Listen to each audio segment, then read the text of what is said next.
지난 100년 동안 인류가 목격한 모든 거대 금융 붕괴는 결코 우연이 아니며 매번 소름 끼치도록 정교하고 동일한 단 하나의 패턴을 반복해왔습니다. 1929년의 대폭락부터 1987년, 2000년, 그리고 2008년의 위기에 이르기까지 모든 재앙은 우리가 간과한 특정한 5단계의 시퀀스를 충실히 따르고 있었습니다. 이 치명적인 패턴은 월스트리트의 거물들과 연방준비제도, 그리고 억만장자들의 막대한 자산을 관리하는 엘리트 금융 전문가들 사이에서는 이미 공공연한 비밀로 통합니다.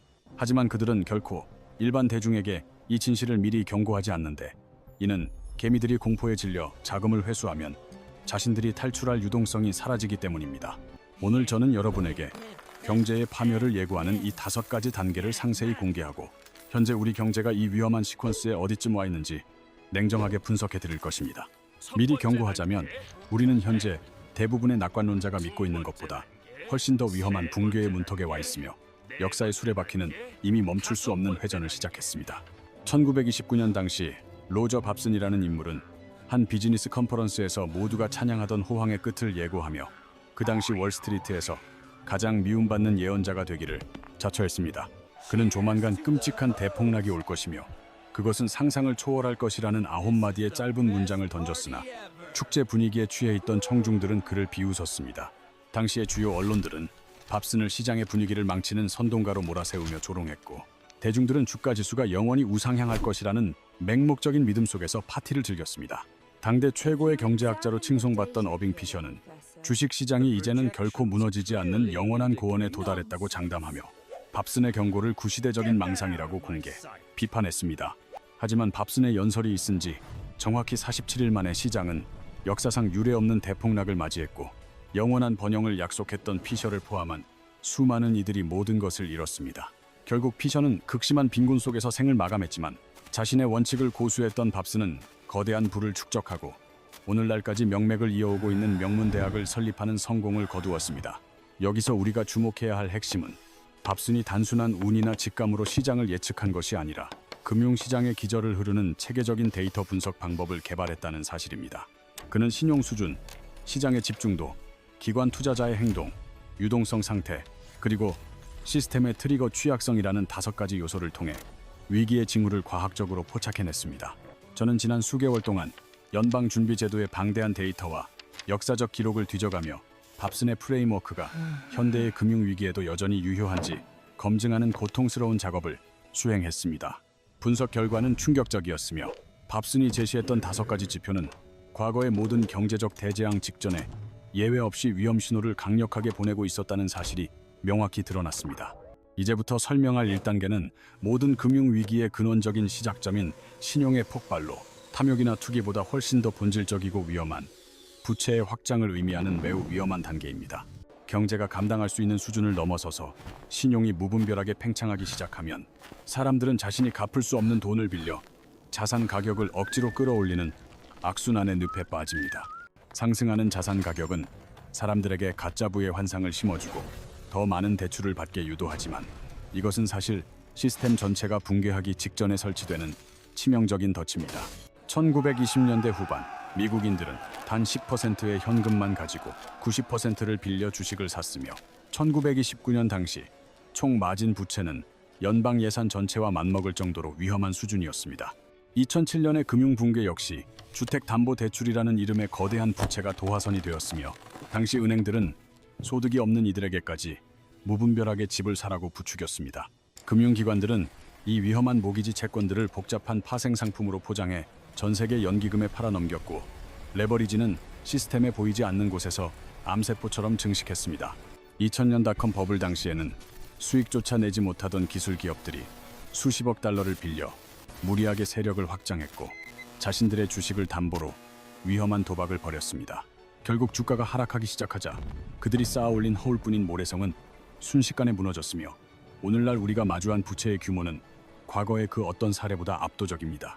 현재 공식적인 마진 부채는 약 500억 달러에 달하지만 안타깝게도 이 수치는 전체 경제 시스템에 내재된 실제 레버리지의 아주 일부분만을 보여주는 거짓말에 불과합니다. 부유한 투자자들이 자신의 포트폴리오를 담보로 대출받는 증권담보대출을 합산하면 여기에 추가로 8,000억 달러라는 거대한 금액이 공식 통계 밖에서 더해집니다. 옵션 시장에 숨겨진 레버리지까지 고려한다면 적은 돈으로 거대 자산을 통제하는 명목 노출액은 무려 수조 달러에 달하며 이는 시장의 변동성을 극대화하는 폭탄이 됩니다. 미국의 기업 부채는 이제 10조 달러를 넘어섰고 기업들은 이 돈을 혁신적인 사업 확장 대신 오직 주가 부양을 위한 자사주 매입에 쏟아부으며 내실을 썩게 만들었습니다. 정부 부채는 이미 34조 달러라는 천문학적인 선을 돌파했으며 매년 지불해야 하는 이자 비용이 국가의 핵심인 국방 예산보다 커지는 기이한 현상까지 발생하고 있습니다. GDP 대비 경제 전체의 총부채 비율은 이제 1929년이나 2008년보다 훨씬 높으며 기록된 인류 역사상 그 어느 때보다 위험하고 불안정한 임계점에 도달해 있습니다. 1단계인 신용의 폭발은 단순한 경고를 넘어 이미 온몸을 불사르고 있으며 이제 우리는 2단계인 집중의 덫이라는 더 교묘하고 치명적인 위험을 마주해야 합니다. 주류 경제학에서는 가르쳐주지 않는 진실은 시장의 붕괴가 단순히 가격이 높아서 발생하는 것이 아니라 리스크가 소수의 자산에 극단적으로 쏠릴 때 시작된다는 점입니다. 소수의 자산이 전체 시장 가치의 비정상적인 비중을 차지하게 되면 시스템은 극도로 취약해지며 그중 단 하나만 비틀거려도 전체 시장을 심연으로 끌고 내려가게 됩니다. 1929년 당시 시장을 지배했던 것은 RCA와 같은 소수의 스타 종목들이었으며 대중들은 기술의 실체도 모른 채 오직 주가가 오른다는 이유만으로 광적인 투기를 일삼았습니다. RCA의 주가는 단 몇 년 만에 2달러 미만에서 500달러 이상으로 치솟았으나 이 거대 종목에 작은 균열이 생기자마자 견고해 보이던 시장 전체가 힘없이 주저앉았습니다. 2000년 닷컴 버블 당시에도 시스코, 인텔, 마이크로소프트 등 소수의 기술주가 무너지자 그들이 지탱하던 수조 달러의 부는 단기간에 연기처럼 증발해버렸습니다. 2008년의 리스크 집중은 은행권 내부에 은밀하게 숨어 있었으며 단 5개의 거대 은행이 전 세계 파생 상품 노출액의 대부분을 독점하고 있었다는 사실이 뒤늦게 밝혀졌습니다. 리먼 브라더스가 파산했을 때 전 세계 금융 시스템이 마비되었던 것처럼 오늘날 우리가 직면한 리스크 집중은 그 어느 때보다 노골적이고 거대한 위협으로 우리 앞에 서 있습니다. 현재 S&P 500 지수의 상위 7개 종목이 차지하는 비중은 전체 인덱스의 30%를 넘어섰으며 이는 시장의 건강함을 나타내는 것이 아니라 붕괴 직전의 기형적인 구조를 의미합니다. 여러분은 안전한 분산 투자를 위해 인덱스 펀드를 샀다고 믿겠지만 실제로는 엔비디아와 애플 등 단 7개 기업의 모든 운명을 건 위험천만한 도박을 하고 있는 셈입니다. 이제 우리가 마주할 3단계는 스마트 머니의 탈출로 게임의 법칙이 소수의 기득권층에게 얼마나 유리하게 설계되어 있는지를 보여주는 가장 분노스러운 단계입니다.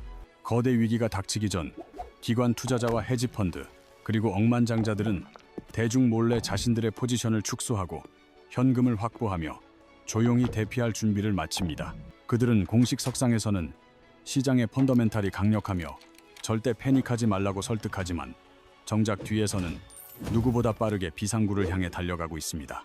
1929년 여름 모건 가문과 록펠러 가문은 대폭락이 오기 몇 달 전부터 이미 자산을 액체화하기 시작했으며 정부력이 빠른 이들은 9월에 이미 현금을 쥐고 있었습니다.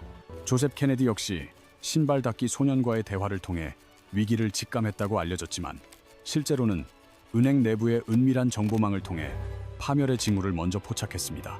정보가 늦은 평범한 사람들은 스마트머니가 시장을 떠날 수 있도록 자금을 받아주는 이른바 탈출 유동성의 희생양이 되어 끝까지 주식을 매수했습니다. 2007년에도 헤지펀드들은 폭락 1년 전부터 서브프라임 모기지에 베팅했고 골드만삭스는 고객에게 상품을 팔면서 정작 자신들은 그 상품의 하락에 돈을 걸었습니다. 오늘날 기업 내부자들의 주식 매도세는 수십 년 만에 최고 수준에 도달했으며 회사의 내부 사정을 가장 잘 아는 경영진들은 역사적인 속도로 주식을 처분하고 있습니다. 내부자 매수 대비 매도 비율은 극단적인 수준에 이르렀지만 개미 투자자들은 여전히 기록적인 금액을 시장에 쏟아부으며 스마트머니의 마지막 탈출을 돕고 있습니다. 이처럼 똑같은 패턴이 반복되는 3단계는 현재 우리에게 가장 강력한 적색 경보를 보내고 있으며 이는 결코 우연이 아닌 정교한 시스템의 일부입니다. 4단계는 모든 것이 정상처럼 보이는 유동성의 환상 단계로 수면 아래에서 시장을 지탱하는 산소가 서서히 빠져나가는 가장 교묘하고 무서운 시기입니다. 유동성은 금융시장의 산소와 같아서 충분할 때는 모든 것이 매끄럽게 돌아가지만 이것이 사라지는 순간 시장은 숨을 쉬지 못하고 마비되기 시작합니다. 유동성이 고갈되면 가격은 점진적으로 하락하는 대신 거대한 틈을 만들며 폭락하며 작은 매도세조차 시장 전체를 재어 불능의 연쇄 하락으로 몰아넣습니다. 1929년 당시 연방준비제도는 투기를 억제하기 위해 금리를 인상하고 긴축을 단행했으나 이는 결과적으로 자산 가격을 지탱하던 유동성의 줄기를 끊어버리는 결과를 초래했습니다. 10월에 검은 날이 찾아왔을 때 매수 주문은 순식간에 사라졌고 주식은 하락하는 수준을 넘어 아무도 사지 않는 공포 속에서 수직으로 자유낙하했습니다. 2008년에도 연준의 금리 인상 속에서 시장은 한동안 고점을 유지하며 버티는 듯 보였지만 베어 스턴스와 리먼이 무너지자 숨겨져 있던 유동성 결핍이 단번에 폭발했습니다.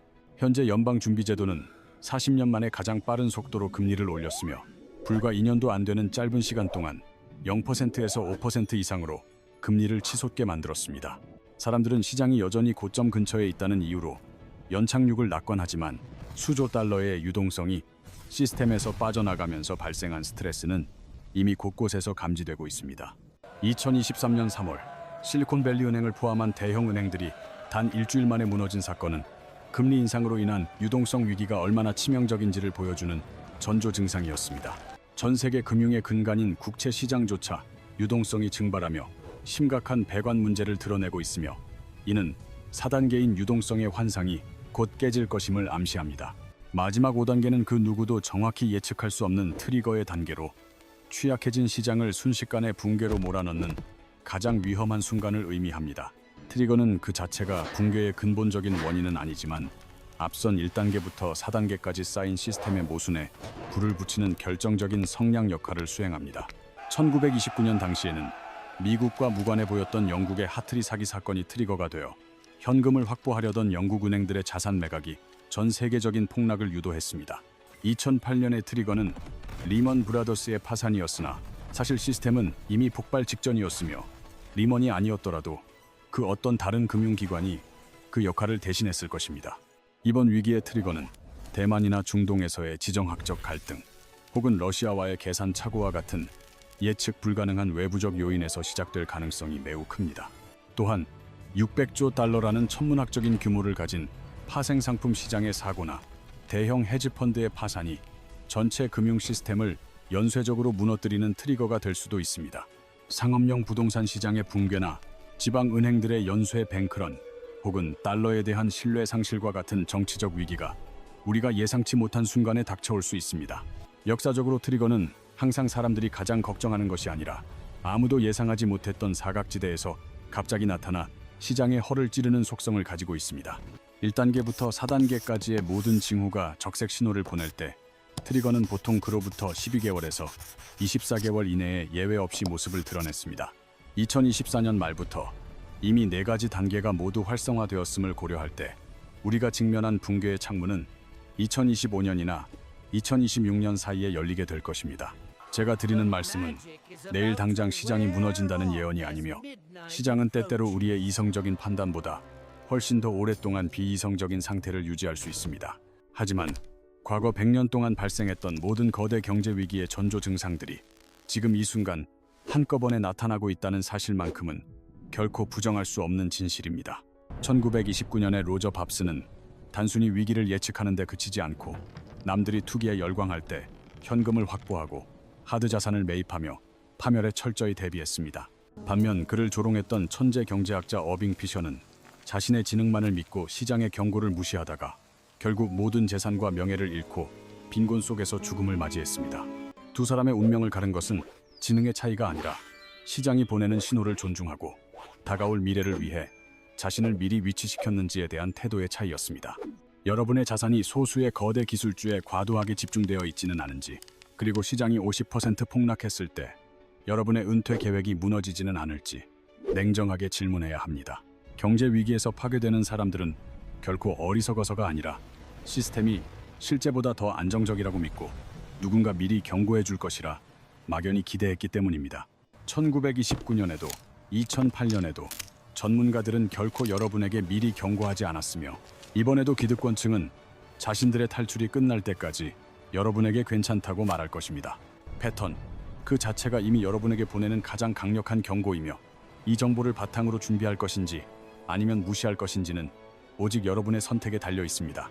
1929년의 비극은 충분히 피할 수 있었던 사건이었음을 기억하고 과거의 실수를 반복하지 말고 명확한 패턴을 따라 지혜로운 결정을 내리시길 진심으로 바랍니다.